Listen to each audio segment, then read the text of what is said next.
कि पर्व और उत्सव के मौके पर अराजकता कतई स्वीकार नहीं होगी। बावजूद इसके हापुड़ में महाराणा प्रताप की जयंती को लेकर निकाली जा रही शोभा यात्रा के दौरान बवाल किया गया। कट्टरपंथी गैंग ने पत्थरबाजी की, माहौल को खराब करने की कोशिश की। अब इन पत्थरबाजों को योगी का बुलडोजर खोज रहा है। गुस्साए लोग एक दूसरे के खून के प्यासे हो रहे हैं।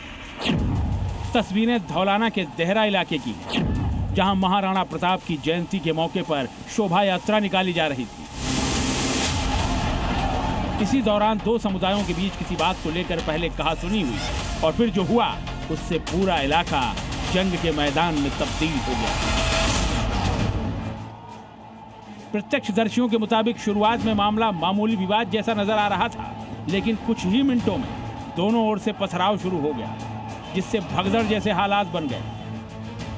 कई गाड़ियों के शीशे तोड़ दिए गए, कुछ घरों में घुसकर भी तोड़फोड़ की गई। ये अचानक ये स्थितियां आई। उसमें एक दुकान पे गुटखा खरीदने को लेकर के आपस में कुछ तू-तू मैं हुई। उसमें पत्थरबाजी हो गई दोनों पक्षों से और पुलिस ने सक्रिय भागीदारी करते हुए उन पर कंट्रोल किया था। इस पूरे हंगामे और बवाल के पीछे की जो कहानी अब तक निकलकर सामने आ रही है वो कुछ इस तरह है। महाराणा प्रताप की जयंती पर 500 से भी ज्यादा युवक करीब 100 बाइकों और कारों से 5 किलोमीटर लंबी रैली निकाल रहे थे। रैली के देहरा गांव पहुंचने पर महाराणा प्रताप की प्रतिमा पर माल्यार्पण कार्यक्रम चल रहा था। रैली में आया एक युवक पास की दुकान पर गुटखा लेने गया, जहां उसकी दुकानदार जाहिद से किसी बात पर बहस हो गई। दोनों युवकों के बीच हुए विवाद ने देखते ही देखते तूल पकड़ लिया और मारपीट शुरू हो गई। दुकानदार ने अपने गुट के लोगों को बुला लिया। सभी रैली में आए युवक भी मौके पर पहुंच गए, जिसके बाद दोनों गुटों में मारपीट और पत्थरबाजी शुरू हो गई। 1.5 घंटे तक देहरा गांव में पत्थरों की बारिश होती रही। खौफ और दहशत के मारे लोग दुकानें बंद कर घरों में दुबक गए। उनकी 2 लड़कों की आपस में लड़ाई थी। सबको ऐसा लगा जैसे हिंदू मुस्लिम विवाद हो गया। फिर वो रूप लड़ाई दूसरा रूप लेगी। इधर से भी पत्थर बजे, उधर से पत्थर बजे।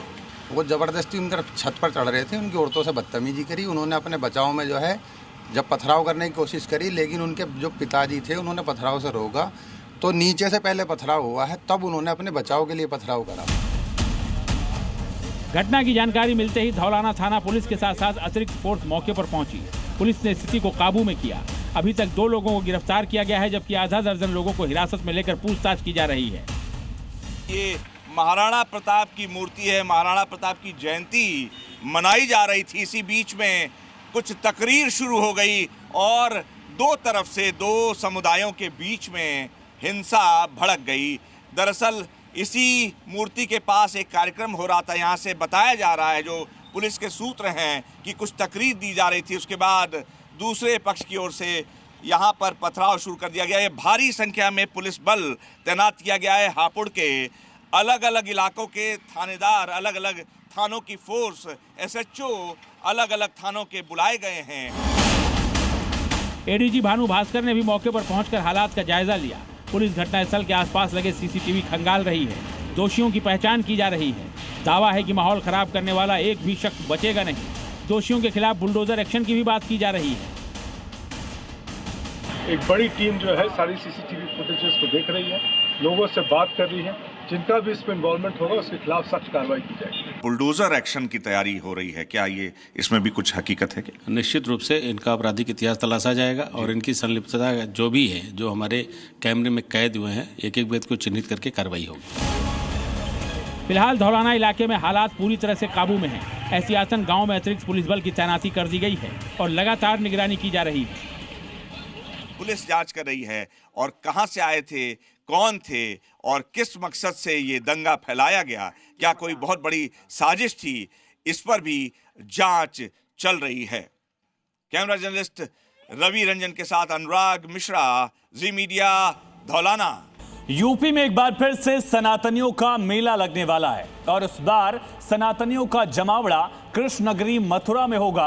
लेकिन इस मेले में भाईजान अपना दुकान नहीं चला पाएंगे। लव जिहाद, थूक जिहाद, धर्म जिहाद को देखते हुए साधु संतों ने गोवर्धन मेले में भाईजान की एंट्री पर रोक लगाने की मांग कर दी है। 8 जुलाई से 15 जुलाई तक मथुरा में उमड़ेगा श्रद्धालुओं का जनसैलाब।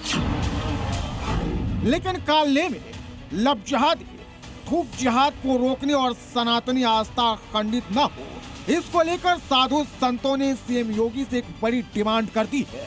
वो है मेले में मियां भाई की नो एंट्री। गोवर्धन मेले में फल की दुकान भी हिंदू की होगी, फूल माला भी हिंदू बेचेगा, प्रसाद भी सनातनी बेचेगा, होटल ढाबे भी हिंदू के ही होंगे। गोवर्धन मेले से पहले श्री कृष्ण जन्मभूमि संघर्ष न्यास के अध्यक्ष पंडित दिनेश फलाहारी महाराज ने अब भाईजान की दुकान और उनकी एंट्री को लेकर मोर्चा खोल दिया। गोवर्धन मेले के दौरान लाखों हिंदू परिक्रमा करने हर साल पहुंचते हैं और इस साल भी करोड़ों भक्तों के आने की उम्मीद है। और कट्टरपंथियों की साजिश को देखते हुए अब साधु संत सतर्क हो गए हैं। संतों ने कांवड़ यात्रा की तरह परिक्रमा मार्ग पर भी आस्था की पवित्रता और शुद्धता बनाए रखने की मांग की है। इसके लिए कांवड़ यात्रा रूट की तरह ही होटल ढाबों पर नेम प्लेट लगाने, हिंदू तीर्थ स्थलों से भाईजान को दूर रखने की मांग कर रहे हैं। जहाँ पर हम खड़े हैं, यहाँ से आप देखिए जो लोग जा रहे हैं, ये लोग परिक्रमा करने के लिए जा रहे हैं। इसके पास में ही यहाँ पर जो दुकानें हैं, यहाँ पर ठाकुर जी के पूजा के लिए माला, यहाँ पर गिरिराज जी पर चढ़ाने के लिए दूध अर्पित किया जाता है। अब यहाँ पर मांग होने लगी है कि यहाँ पर अधिक मास में मुस्लिम समाज की दुकानों को प्रतिबंधित किया जाए, उनको दुकानें ना खोलने दी जाए। इसके पीछे एक ही मकसद है, कालनेमियों को पकड़ना जो फर्जी साधु बनकर हिंदू धर्म को बदनाम करते हैं, भगवा चोला पहनकर भीख मांगते हैं, भक्तों की आस्था पर आघात करते हैं, सनातन के खिलाफ साजिश रचते हैं। और इसलिए अब साधु संत पूछ रहे हैं, हिंदू तीर्थ स्थलों पर भाईजान का क्या काम है? भाईजान की एंट्री गोवर्धन मेले में रोकी जाए। दिनेश फलाहारी बाबा ने फिर एक बार नफरती चिट्ठी लिखी है। मजहबी रहनुमा का काम है कि वो दिलों को जोड़े, और फलाहारी बाबा तो लोगों के दिलों को तोड़ने का काम कर रहे हैं। कुछ लोग अपना व्यक्तिगत स्वार्थ साधने के लिए कुछ भी स्टेटमेंट देते रहते हैं, उनका कोई लेना देना नहीं। समाज का कोई भी व्यक्ति हमसे नाराज नहीं है। हमारे यहाँ सभी लोग आते जाते हैं, हम सबके यहाँ आते जाते हैं। ये भी बेचारे दुकान कर रहे हैं, 5-7 दुकान है अपनी मोमडनों की, तो ये भी सब हिंदू लोगों ने ही दुकानें दे रखी है इनको रेंट पर, लेकिन हिंदू रह रहे हैं यहाँ पर। और वैसे हिंदूवाल क्षेत्र है, यहाँ कोई परेशानी नहीं है, सब शांति से प्रेम से रह रहे हैं।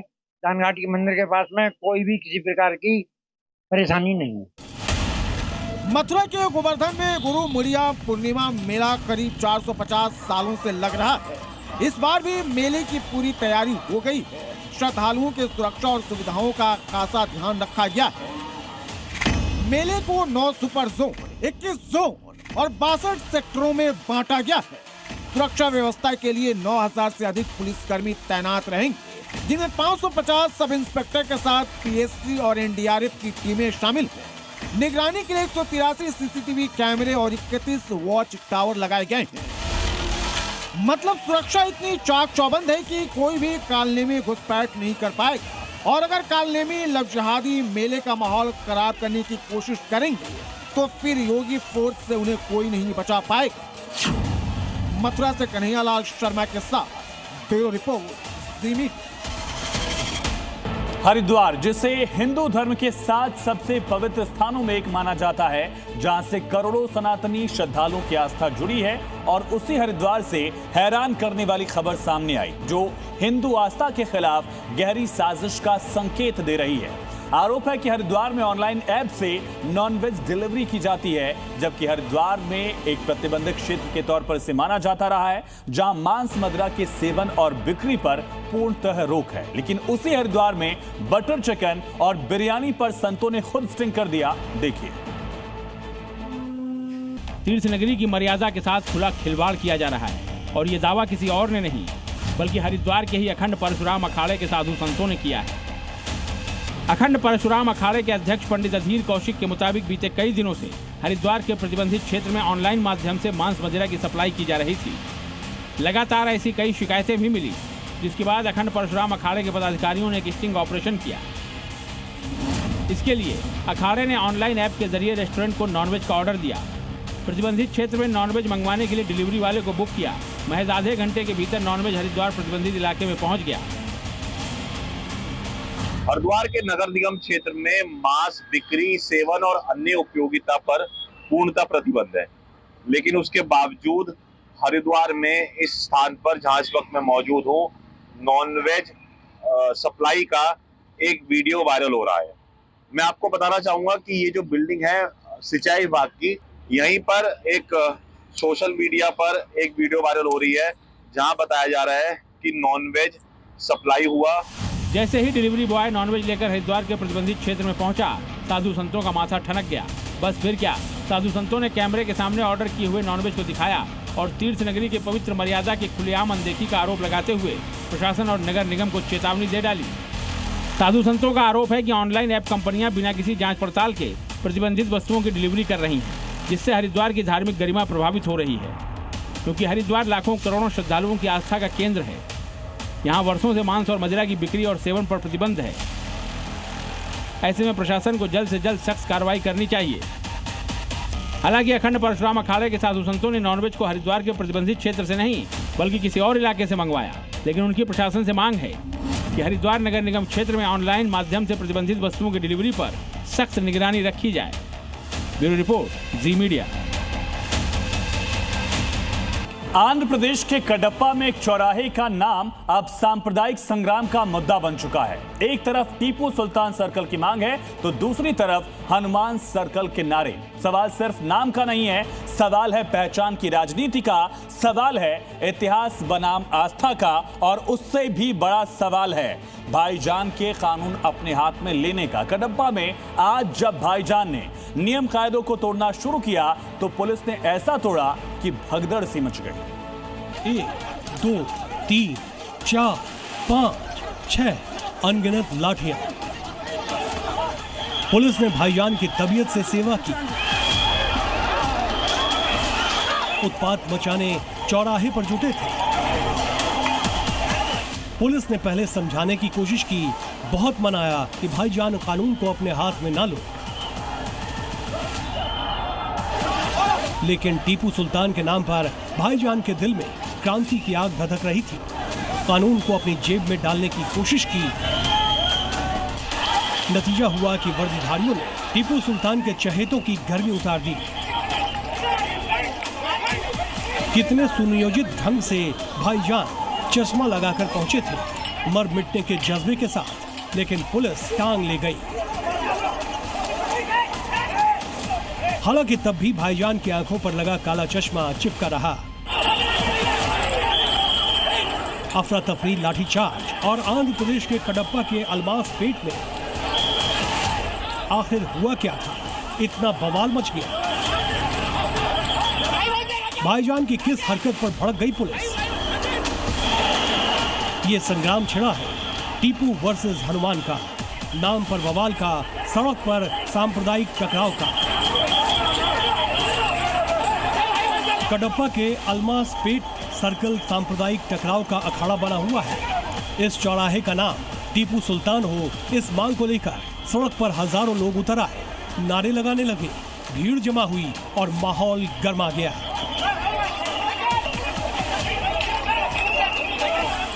मुस्लिम संगठनों का आरोप है कि नगर परिषद ने पहले प्रस्ताव पास किया, लेकिन अब जानबूझकर नामकरण में देरी की जा रही है।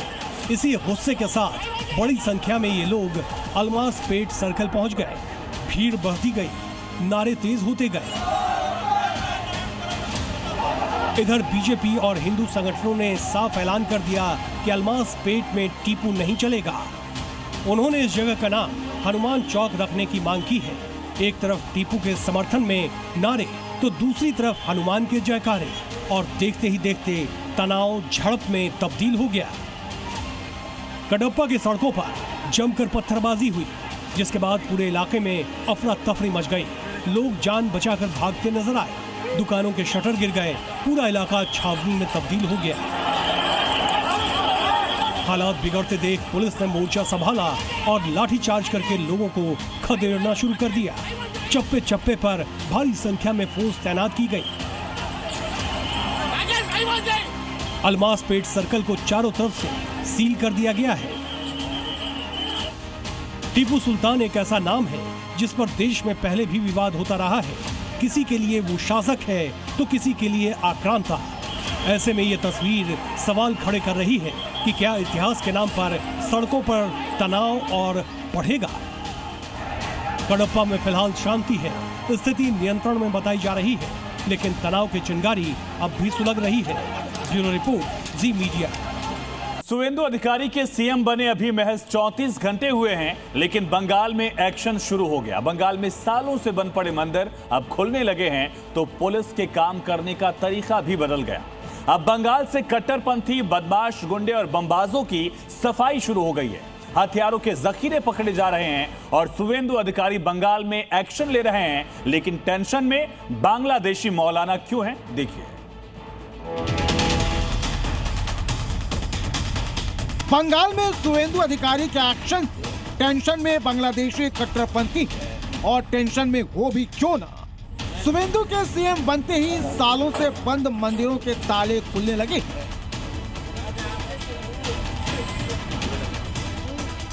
बंगाल में बमबाज और गुंडों की सफाई शुरू हो गई। पश्चिम बंगाल से घुसपैठिए भागने लगे। सबसे पहले बात सुवेंदु के उस एक्शन की, जिसे देखकर बांग्लादेश में बैठे कट्टरपंथी मौलाना फड़फड़ाने लगी। जिस घर का ताला खोला जा रहा है, यह घर नहीं बल्कि एक मंदिर है, राधा कृष्ण का भोग घर है। लेकिन टीएमसी के कार्यकर्ताओं ने इस पर कब्जा कर लिया था, इसे पार्टी दफ्तर बना दिया था। सुवेंदु के सीएम बनते ही यह मंदिर कब्जा मुक्त हो गया। पश्चिम बंगाल के रामपुर हाट में मंदिर के भोग घर में अब फिर से पूजा पाठ होगा। अब फिर से यहाँ पर राधा कृष्ण का भोग तैयार किया जाएगा, क्योंकि अब ये मंदिर टीएमसी के अतिक्रमण से मुक्त हो गया है। अरे इस रूम को बनाया गया था राधा गोविंद मंदिर भोग घर बनाया था।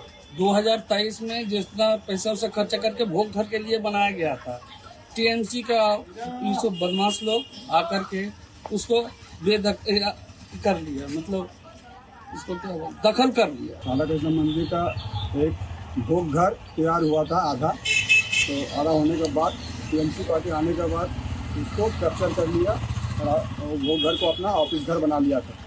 ये अभी बीजेपी आने के बाद ये पार्टी ऑफिस राधा कृष्ण मंदिर को अपना भोग घर बनाने के लिए अपने अंदर ले लिया। एक्शन तो मुर्शिदाबाद में भी हुआ है। 3 पिस्टल, मैगजीन, जिंदा कारतूस, ये सब कुछ बरामद हुआ है पश्चिम बंगाल के मुर्शिदाबाद जिले के बहरमपुर इलाके से, वो भी एक टीएमसी नेता के घर से। सवाल है कि क्या इनका इस्तेमाल पोस्ट पोल वायलेंस में होना था। 7.65 mm के 3 पिस्तौल, 140 राउंड कारतूस, 4 मैगजीन मिले हैं, जो बता रहा है कि एक बड़े वारदात की तैयारी थी। इतने खतरनाक और हाईटेक हथियार बहरमपुर टाउन युवा तृणमूल अध्यक्ष पापाई घोष के करीब आसिम सरकार के घर से मिले। हालांकि पुलिस के पहुंचने से पहले ही आसिम फरार हो गया। अब बांग्लादेशी कट्टरपंथी इसे मुस्लिमों पर अत्याचार बता रहे हैं और भारत पर हमला करने की धमकी दे रहे हैं। पश्चिम बंगाल पर कब्जे का ऐलान कर रहे हैं। यह बांग्लादेश में जुलाई आंदोलन में शामिल था, लेकिन पश्चिम बंगाल में परिवर्तन पर इसको इतनी आग लगी है कि ये सुवेंदु अधिकारी को सीधे धमकी दे रहा है। बांग्लादेश में बैठे कट्टरपंथी सुवेंदु अधिकारी बीजेपी और भगवा के नाम पर जहर उगल रहे हैं, तो मुर्शिदाबाद में बाबरी बनवा रहे हुमायूं कबीर भी पीछे कैसे रहते। बांग्लादेशी न्यूज चैनल को दिए इंटरव्यू में कबीर ने सुवेंदु को पीटने तक की धमकी दे दी। बंगाल में बीजेपी और सुवेंदु अधिकारी को सीएम देखकर घुसपैठ कब्जाधारी, उनके हमदर्द, उनके शागिर्दों के पेट में दर्द हो रहा है।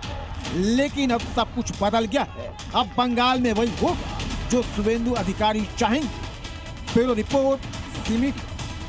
क्या अमेरिका ईरान में फिर से जंग छिड़ सकती है और क्या मिडिल ईस्ट में फिर से बारूदी कोहराम मच सकता है? यह आशंका इसलिए जताई जा रही है कि एक तरफ यूएस ईरान में शांति वार्ता को लेकर बातचीत हो रही है और इसी बीच डोनाल्ड ट्रंप ने सोशल मीडिया पर कुछ ऐसी तस्वीरें पोस्ट की। इसके बाद खाड़ी में महाजंग का काउंटडाउन शुरू हो गया। देखिए। अमेरिका ईरान के बीच जंग खत्म करने की कोशिशें एक बार फिर अटकती दिख रही हैं। जहां एक तरफ यूएस प्रेसिडेंट ट्रंप शांति प्रस्ताव पर ईरान के जवाब का इंतजार कर रहे हैं, तो वहीं खुलेआम अपने सैन्य ताकत की नुमाइश कर रहे हैं। सीधे सीधे ईरान पर हमले की वार्निंग दे रहे हैं, वो भी एआई तस्वीरों के जरिए।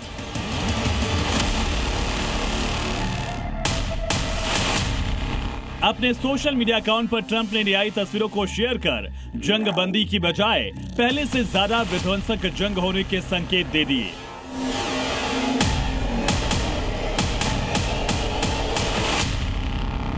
क्योंकि एआई वाली इन तस्वीरों में ईरानी युद्धपोतों को समुद्र में डूबा हुआ दिखाया गया। ईरान के ड्रोन्स को आसमान में नेस्तनाबूद होते दिखाया गया। और इतना ही नहीं, एक एआई तस्वीर में ट्रंप ईरान की तबाही देखते नजर आ रहे हैं। ऐसे में सवाल ये है कि क्या इस पोस्ट के जरिए ट्रंप ईरान पर दबाव बनाने की कोशिश कर रहे हैं या फिर मिडिल ईस्ट में तनाव बढ़ाने की कोशिश? क्योंकि ट्रंप ने पहले ही साफ संकेत दे दिए कि अगर इस बार ईरान ने अमेरिका की शर्तों को नहीं माना तो फिर अमेरिका पहले से ज्यादा आक्रामक और बड़े पैमाने पर कार्रवाई करेगा।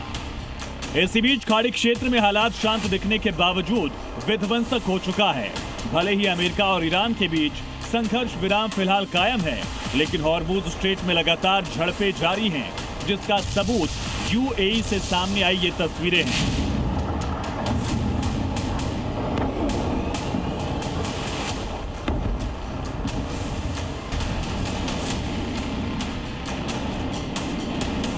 जहां एक तरफ यूएई के ऑयल डिपो पर ताबड़तोड़ ड्रोन और मिसाइल हमले हो रहे हैं, वहीं कतर की राजधानी दोहा के पास एक बड़े मालवाहक जहाज पर हमला हुआ। ईरान के आक्रामक तेवर इस बात का संकेत हैं कि ईरान ना तो अमेरिका के आगे झुकेगा और ना ही अरब देशों पर हमला करने से रुकेगा। और अगर ऐसे ही हालात बने रहें तो यकीन मानिए मिडिल ईस्ट में फिर बारूदी कोहराम मचना तय है। खाड़ी के कई मुल्कों का दहलना तय है।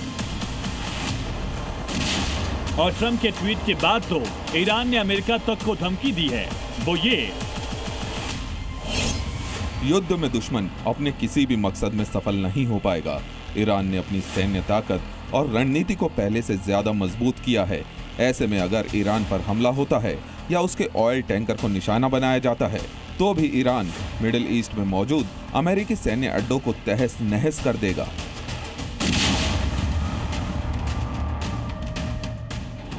मतलब साफ है कि मिडिल ईस्ट में जंग का काउंटडाउन शुरू हो चुका है।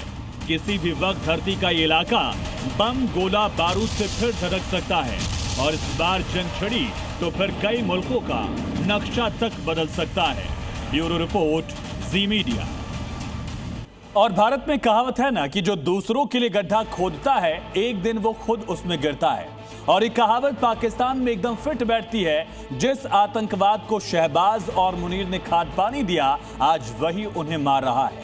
आतंक के साग में पाकिस्तान खुद झुलस रहा है। इसकी नजीर खैबर पख्तूनख्वा में दिखी है। ये रिपोर्ट देखिए। आसिम मुनीर अब अपने ही जाल में फंस गया है। बलूचिस्तान में बलोच मुनीर आर्मी को पीट रहे हैं। खैबर पख्तूनख्वा में पश्तून मुनीर की फौज को दौड़ा दौड़ा कर मार रहे हैं। टीटीपी वाले मुनीर की सेना को बम से उड़ा रहे हैं। आसिम मुनीर और उसकी फौज अब पाकिस्तान में ही बेमौत मारी जा रही। पाकिस्तान के खैबर पख्तूनख्वा प्रांत के बन्नू में फतेह खेल चेक पोस्ट के पास बारूद से भरी एक गाड़ी टकरा गई। टक्कर के बाद जोरदार धमाका हो गया। पूरा पुलिस चेक पोस्ट उड़ गया। एक एक ईंट उखड़ गई। 50 मीटर दूर मौजूद दुकानों की हालत देखिए, शटर तक उखड़ गए। सोचिए धमाका कितना जोरदार होगा। इस हमले में 15 पाकिस्तानी सेना के जवान मारे गए, जबकि 3 घायल हैं। मुनीर ने जो गड्ढा हिंदुस्तान के लिए खोदा था, जिन आतंकियों को हिंदुस्तान को दहलाने के लिए पाला था, अब वही पाकिस्तान को दहला रहे हैं। मुनीर की सेना को मार रहे हैं और मुनीर कुछ नहीं कर पा रहा है।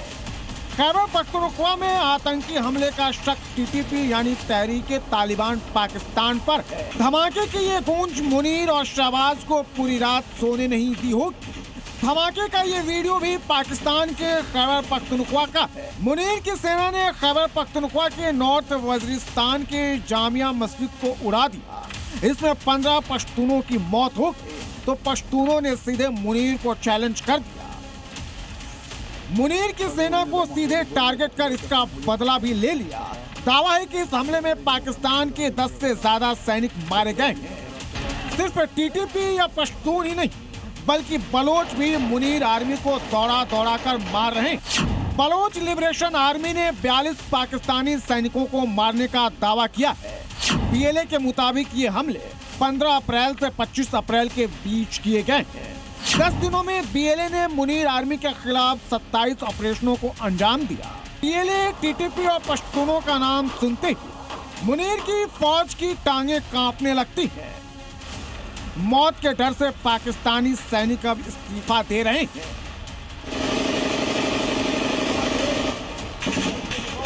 ब्यूरो रिपोर्ट, जी मीडिया। और भारत ने एक ऐसा ब्रह्मास्त्र टेस्ट किया है जिसके सामने दुनिया के बड़े बड़े रेडार आज कबाड़ नजर आ रहे हैं। क्या ये अग्नि 6 का ट्रेलर है या भारत की वो सीक्रेट शक्ति जिसका लोहा अब अमेरिका और रूस भी मान रहे हैं? भारत के पड़ोसी पाकिस्तान और चीन तो भारत की इस नई ताकत को देख सदमे में चले गए हैं। रक्षा क्षेत्र में भारत की इस ऐतिहासिक छलांग की पूरी इनसाइड स्टोरी देखिए। ओडिशा तट से उठी एक मिसाइल की आग ने बीजिंग से लेकर इस्लामाबाद तक हड़कंप मचा दिया है।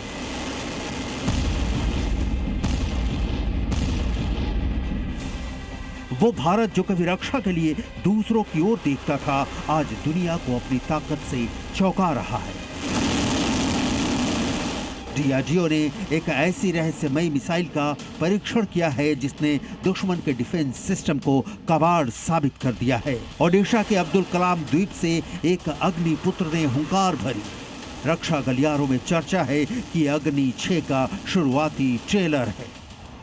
हालांकि डीआरडीओ ने इसे गुप्त रखा है, लेकिन इसकी रफ्तार और इसकी मारक क्षमता ने संदेश साफ कर दिया है कि ये मिसाइल नहीं, भारत का वो ब्रह्मास्त्र है जिसे दुनिया का कोई भी रडार या इंटरसेप्टर रोक नहीं सकता। भारत के पास मैन्यूवरेबल तकनीक है जिससे मिसाइल हवा में ही अपना रास्ता बदलकर दुश्मन के एयर डिफेंस सिस्टम को चकमा दे देती है। यानी एक बार जो टारगेट सेट हो गया तो उसका विनाश पक्का है। गूंज पड़ोसी देश बांग्लादेश तक सुनाई दी। वहां लोगों ने मोबाइल में कैद किया कि कैसे ये मिसाइल आसमान को चीर रही थी। मलेशियाई डिफेंस वेबसाइट का कहना है कि भारत एलिट क्लब का हिस्सा बन गया है।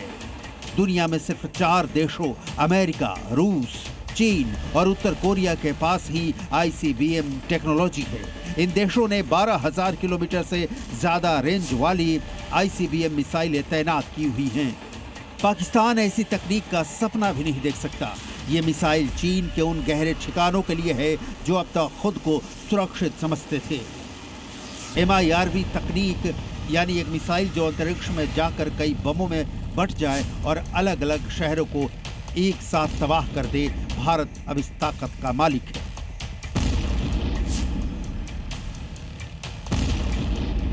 डीआरडीओ के वैज्ञानिकों के लिए ये उपलब्धि सिर्फ एक टेस्ट नहीं है, बल्कि भारतीयों के सुरक्षित भविष्य की गारंटी है। भारत की मिसाइल डॉक्ट्रिन साफ है कि हम पहल नहीं करेंगे, लेकिन अगर हमें छेड़ा गया तो फिर छोड़ने का सवाल ही पैदा नहीं होता। ब्यूरो रिपोर्ट, जी मीडिया।